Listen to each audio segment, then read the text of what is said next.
Good evening, students. Today I'm just going to teach you, and I can say I'm going to make you learn how to write a recipe. आजकल जो summer camp में आप लोगों को classes 6 to 8 कई उसमें एक आपका टॉपिक भी है कि कोई भी एक खाना बनाने की विधि वो आप हिंदी में लिख रहे हैं, पर अगर आप चाहें तो आप उन्हें इंग्लिश में भी लिखना सीख सकते हैं. ठीक है, you can learn how to write in English also. Recipes, ठीक है, किसी भी चीज़ को लिखने की रेसिपी वही होता है भोजन बनाने की विधि. तो चाहे आप हिंदी में लिखें और इंग्लिश में लिखें, उसमें जो सिंपल 2-3 स्टेप हैं. It's a very very simple dish I have taken. सभी बच्चे बना आज के टाइम पे जानते हैं what is pasta. So it's a very simple recipe. इसके थ्रू आपको ये समझ में आएगा कि जब भी हम रेसिपी लिखते हैं उसको हमेशा 2 मेथड्स में लिखा जाता है, 2 पार्ट्स में लिखा जाता है. पहला इंग्रेडिएंट्स क्या होती हैं? चीज़ें, वो वस्तुएं जो हमें चाहिए उस चीज़ को बनाने के लिए, उस डिश को तैयार करने के लिए. और दूसरा होता है मेथड. ठीक है, इंग्रेडिएंट्स और मेथड. अगर आप समर कैंप वाले में हिंदी में लिख रहे हैं तो उसमें भी आप पहले क्या लिखेंगे? सामग्री, और फिर लिखेंगे विधि. ठीक है, सामग्री वही हो गया इंग्रेडिएंट्स, एंड मेथड मीन्स बनाने की विधि. So let's start now. Today I have here, it's written my favourite dish. It's not my favourite dish, it's just a sample. ठीक है, एक सैम्पल मैं आपको दिखा रही हूँ. क्या लिखा है? My favourite dish pasta with bacon होते हैं. एक्चुअली ये स्टोर्ड मीट के लिए होता है. ठीक है, but it's not necessary item here, बस क्योंकि ये थोड़ा सा फॉरेन डिश के हिसाब से लिखा हुआ है. So pasta with bacon and tomato sauce. तो बेकन स्टोर्ड मीट होता है, उसके साथ और टोमेटो सॉस के साथ पास्ता कैसे बनाएं ये बताया गया. ठीक है, एंड इट्स विदाउट बेकन बन जाता है, ऐसा कुछ नहीं है, ये सिर्फ एक सैम्पल है. अब हम चलते हैं इंग्रेडिएंट्स मैंने अभी बताया कि जब भी आप कोई रेसिपी लिखेंगे तो रेसिपी के 2 पार्ट होंगे. पहला इंग्रेडिएंट्स, जिसको आप हिंदी में क्या लिख लेते हैं? सामग्री, सामान. ठीक है, तो हमें जो भी चीज़ होगी, आप जब भी विधि लिखते हैं किसी भी खाने की मटेरियल की, तो पहले आप उसमें मटेरियल कितना और क्या लगेगा ये लिख देना है. तो जैसे इसमें लिखा है कि 1 red onion. It's not onion, it's onion. Onion तो जानते हैं आप लोग, प्याज.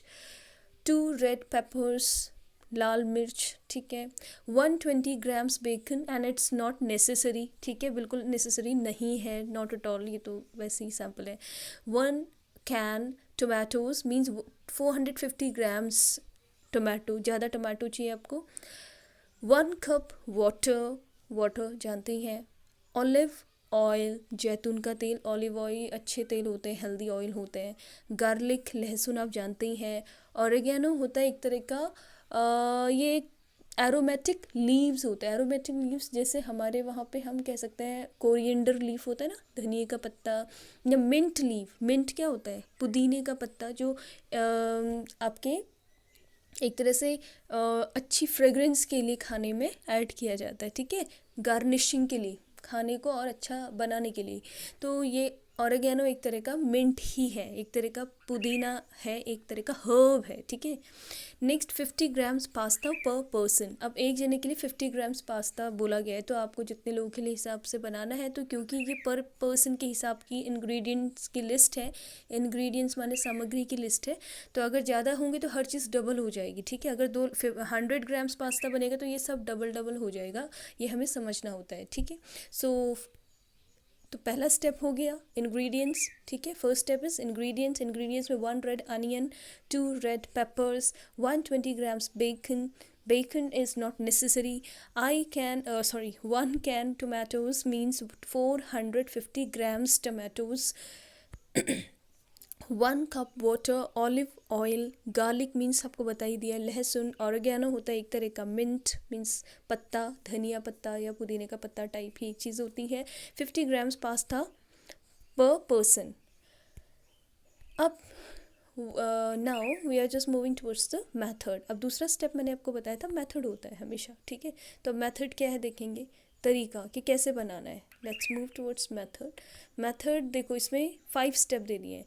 फर्स्ट क्या है, ध्यान से देखना. आप किसी भी डिश का इसी तरह से सीख के अपने आप से रेसिपी लिखना सीख सकते हैं। ठीक है, पहला लिखा है, इसमें मेथड है आपका, अब ध्यान से देखो क्या मेथड है। फर्स्ट में है, फर्स्ट स्टेप है कट द अनियन, मतलब क्या करो, पहले अनियन को काट लो। Cut the onion, red peppers and bacon into small pieces. तो हम यहाँ पे cut the onion, red peppers, और इवन उसमें एक्चुअली हम जो वेजिटेरियन है वो ज़रूरी इसी बेकन वाला मैंने बोला ना कि क्योंकि ये जो डिशेस हैं ये इंडियन डिशेस होती ही नहीं है, तो ये फॉरेनर्स की हैं जनरली, वेस्टर्न कंट्रीज़ में। वैसे तो अब यहाँ भी बहुत पॉपुलर हो ही चुकी हैं। तो बेकन की जगह पे आप बाकी वेजिटेबल के नाम लिख सकते हो, जैसे यहाँ पे ना फ्रेंच बीन्स आप ले सकते हो इसमें, और कैप्सिकम ले सकते हो, जो भी वेजिटेबल्स होते हैं वो यहाँ पे लिख सकते हो। इनटू स्मॉल पीसेस, उनको छोटे छोटे पीसेस में काटो। ठीक है, तो पहला स्टेप क्या हो गया, cut the onion, red peppers and bacon into small pieces. और मैं एंड की जगह पे लिख रही हूँ फ्रेंच बीन्स, कैप्सिकम, ठीक है, कैरेट, कैपेज, जो भी आपको अच्छा लगता है, ये सारी चीज़ें हम जो इसमें डाल सकते हैं इनटू स्मॉल पीसेस। तो सब्जियों को छोटे छोटे पीसेस में कट कर लें। सेकेंड स्टेप क्या बोला है, heat some olive oil. Heat माने गरम करो थोड़ा सा तेल, इन अ पैन, फ्राइंग पैन बोलते हैं, पैन माने एक बर्तन, ठीक है। एंड फ्राई द अनियन, और उसमें फ्राई करो किसको, प्याज को।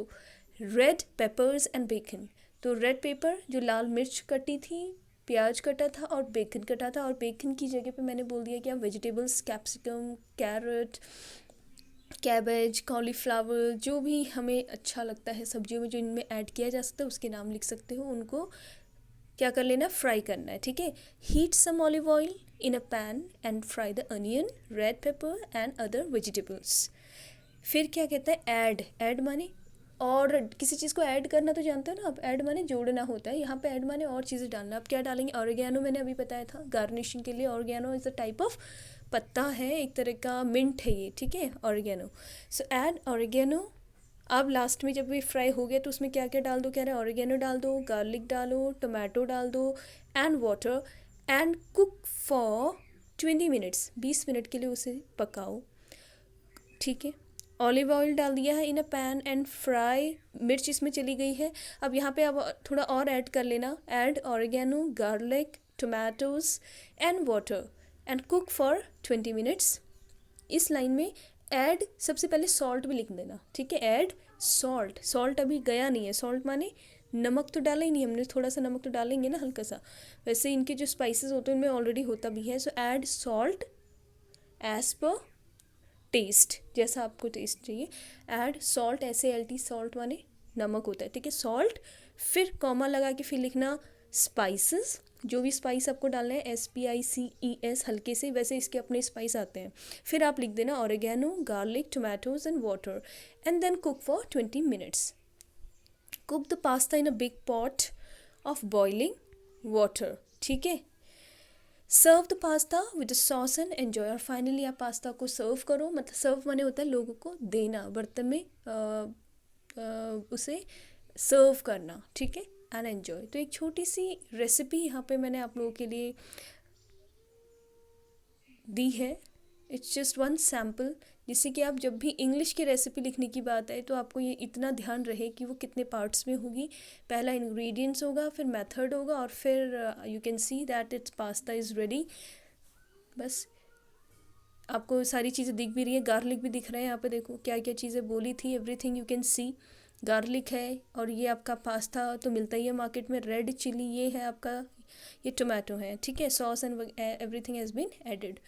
सो hope this very simple and short recipe आपको समझ में आई होगी, और आप इसकी हेल्प से और भी रेसिपीज़ लिख पाएंगे, ठीक है।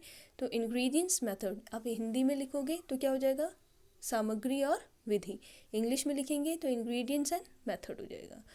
So all children 6 to 8th class, ये सिर्फ 6 to 8th क्लास के लिए है। You just right it, understand it, और फिर आप अपने आप से कोई एक रेसिपी इंग्लिश में लिख के भेजो, ठीक है। Thank you.